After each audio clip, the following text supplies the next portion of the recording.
Hello, Lindsay. How are you? I'm doing really well today, Aubrey. We are in summertime here, I know right? it's 110 degrees here today. Oh my gosh, that's so hot. I know, right? That's summer in Arizona for you. Yep, very common response, what you just said, right? Exactly. Very typical conversation. Yeah. Very typical. Yeah. We got a great question about how we do this. We add for you, right? That's something for you. And we do it all the time. So I'm really excited to dive into this today. Yeah. And shout out to our listener who sent in today's question. I definitely recognize your name. I'm sure we've met. Ricardo Scotu has sent in a lot of good questions in the past, I'm pretty sure. Awesome. So, yeah. Shall I read the question? Yeah, let's go for it. All right, Ricardo says, "Good morning, dear Lindsay. I hope you're well. While watching a British edutainment show recently, I was surprised to learn that the cities with the most native French and English speakers in the world are Kinshasa and Mumbai. The show host remarked about this fact, and said, and this is colonialism for you. Which caught my attention for the peculiar use of for you at the end. Would you ever say that in American English? And is there another way to convey the same meaning?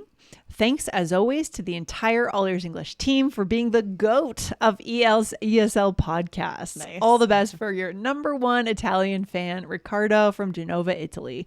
Love it. Yes, The amazing GOAT. question. I love, we're the GOAT. Yeah, Love that. we've never been named the GOAT before. That's amazing. Oh my gosh. That's really fun. But also, what a great question. We do say this in American English. It's pretty common.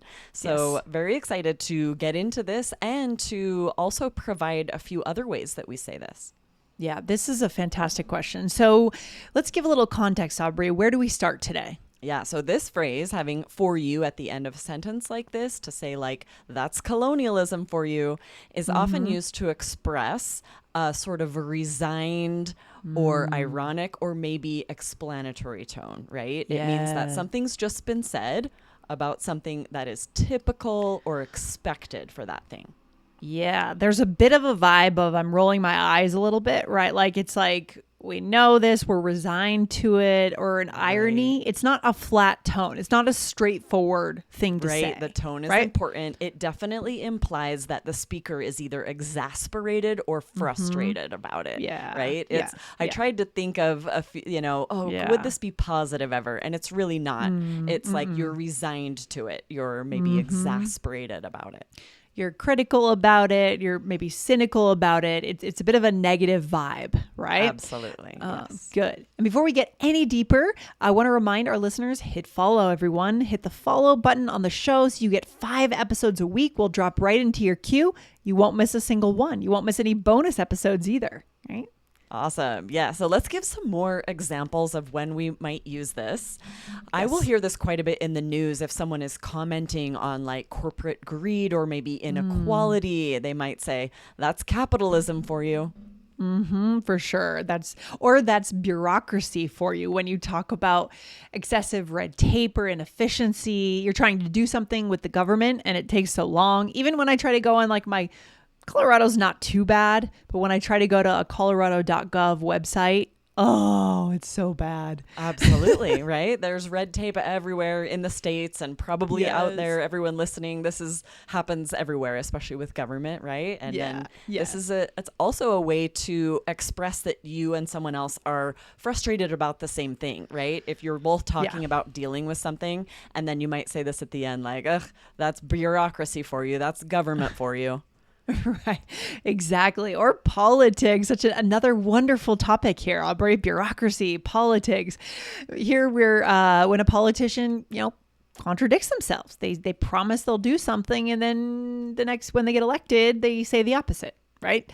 That's politics for you. Right. It's just expected. Like, that's politicians for you, or that's politics for you. Right. So you can see this sort of running theme of all of these things are things you might be frustrated or exasperated with. Right. It might be something about the city you live in. If you live in New York and you're commenting about how crowded it is or people being rude, you could say, that's New York for you. Yeah, or I could say, that's the subway for you, right? Maybe. But I think New Yorkers actually kind of love the subway. I feel like it's so that it's might efficient. be more a tourist, right? Yeah, complaining something about that's the subway for you. Yeah, for sure. What else, Aubrey? Do we have any more examples? Yeah, it might be something personal, right? Maybe you're frustrated about your sister, she's being jealous or something, like, that's sisters for you, because you're talking about sort of all sisters in general, or like that's family for you. When you're sharing something that whoever you're talking to likely has also seen or experienced, then we'd use this phrase. Right. It points to the complications of, like you said, jealousy. You could also say here that's sisterhood for you, maybe. Yes. You think you could get away with that? Probably. For sure, right? That's just sisterhood for you, maybe. Yeah. Or like something specific. Maybe your mom sent you a really long text and you're with a friend. It's like, that's my mom for you. Or that's mom's for you, because you recognize like this is something a lot of moms do. I think both my parents, when texting became a thing, they didn't realize that the vibe should be different in a text versus, so they would write an email and just sign it with their name and send it. Yes, that's the best. My mom still does that. It's like, love, mom. I'm like, I know it's you. You don't need to sign off, but it's just, that's mom's for you. Very cute though. It's so cute. Yeah. And so you could say, yeah, that's my mom for you, right? Just doing mom things. Love exactly. it. Yeah. But there are other options, right? We do use that a lot. We use it in American English, but there are a couple of other things that we can say that have the same meaning. Yes. So for example, let's do a little role play to show our listeners. Yeah. The first one is, that's just how it is. So here's a little role play. Mike was 30 minutes late today.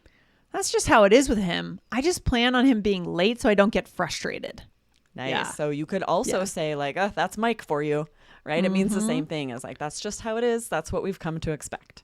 Right. Or you could say, what do you expect? Speaking of expectations, right? So here's a role play. I can't believe how expensive homes are now. What do you expect? It's definitely a seller's market. Nice. Yes. Or our third option is to say, I'd expect nothing less. And we'll say this a lot. Here's to do a little role play here. I had to fill out 13 forms to get my car registered. I'd expect nothing less from the DMV.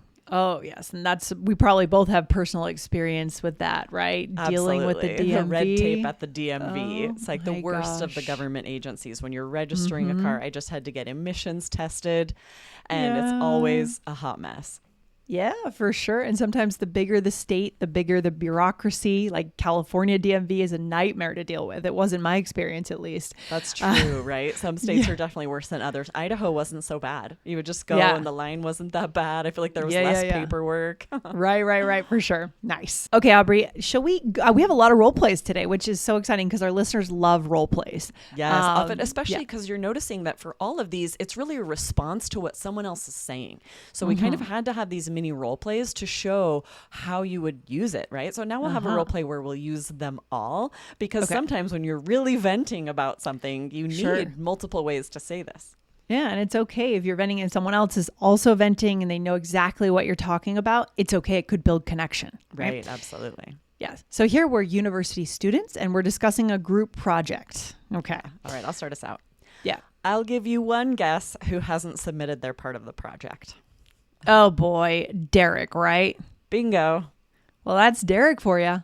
I even reminded him twice yesterday. What do you expect? He once forgot his laptop on the day of a presentation. Oh, you're right. I'd expect nothing less. Honestly, it'd be weird if he did turn it in on time. At this point, I'm actually impressed by his consistency. That's just how it is with group projects, I think. There's always one person who doesn't pull their weight. Yeah, I like this role play. And just to make sure our listeners caught this, I'm sure they did, but just in case we missed it, what do we mean by his consistency? Yeah, what are we saying he is there? Consistently unreliable, right? Right. He's late for things, not turning in projects. Yeah. If you're going to be in a certain way, you might as well be consistent at it, right? At least we know what to expect. Yeah. That's true. But I love what you said, Lindsay, that you can, like, here we're connecting over our shared frustration with this other member of the group who's not pulling their weight. That's kind of a big bonus today. It means doing their fair share. And but it is interesting. These phrases are all quite negative. So you would want to limit how much. You don't want to be the person who's constantly venting about everyone else or sharing that they're frustrated about everything. So you would want to use these in moderation. You know, nobody wants to be negative all all the time. No, that's exhausting to be around that person, right? You don't want to, it would just be complaining, but here it's kind of commiserating, right? You're coming together. There's a difference, right? Yeah, exactly. Yeah.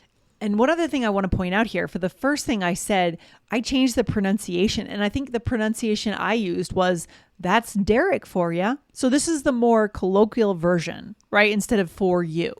Yeah. And I think that's very common, right? In spoken conversations, we're speaking more quickly, especially with this phrase, because it's sort of a throwaway phrase, right? The more clearly we enunciate each sound, the more serious we are about it. But if you just say, oh, that's Derek for you, then you're sort of taking the seriousness out of it.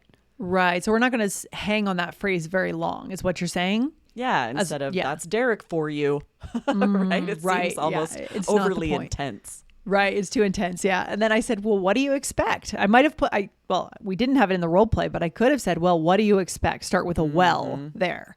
Right. Yeah. I think we do that a lot, right? We'll add well before, well, I'd expect nothing less, or, well, what do you expect? We should do an episode maybe on the use of well. I feel like we've never done that, but it's everywhere. That's a really good idea. Be sure to hit follow, guys. We'll have to do a follow-up about that. And sometimes I do hear misuses of it too, right? So let's see if we could do that another time. I love that. Yes. Yeah. Yes, hit the follow button. Okay, Aubrey, what else? And then I said, you're right. I'd expect nothing less. And here I'm being kind of sarcastic, right? Facetious. Like, you know, it's lighthearted, right? If this person overheard our conversation, he'd just kind of be like, hey, what gives? He wouldn't be like genuinely offended because like you said, we're commiserating, but in a lighthearted way. There are definitely meaner ways to do this. Oh, for sure. I'd expect nothing less. It's being, like you said, sarcasm here, right? Exactly. Yeah. And then at the end, you said that's just how it is with group projects, I think. There's always one person who doesn't pull their weight. Yeah, and you can see how you could use any of these. You could say, well, that's group projects for you, right? All of these, they're very interchangeable. So it gives you lots of options when you're sharing that something is sort of expected and frustrating. Yes, and there's a bonus we want to pull out today. What is it, Aubrey? Yeah, pull their weight, I said right at the end, as I mentioned, means do their fair share. But this is a great idiom that we use really often. Yes, so pull your weight. Where do we want to leave our listeners today? Yeah, because these phrases are expressing exasperation and frustration, use them sparingly, as we said. It could hurt connection if you're always focusing on the negative, but you can bond with someone, connect with someone when you're commiserating about both being frustrated about the same thing. And these are great phrases to do that. Yeah, especially if you're kind of both experiencing that thing at that time of your life or at that moment, or just have experienced it before. Right? Exactly. So maybe you want to save this for topics that are very common. Like we said, the government, bureaucracy. Right? Things that everyone gets frustrated about all the time. You're not criticizing someone specific necessarily. You're just generally talking about how things can be frustrating. That will lead to connection right there. Love it. Good stuff, Aubrey. Have a good day. You too. See you next time. All right. Take care. Bye.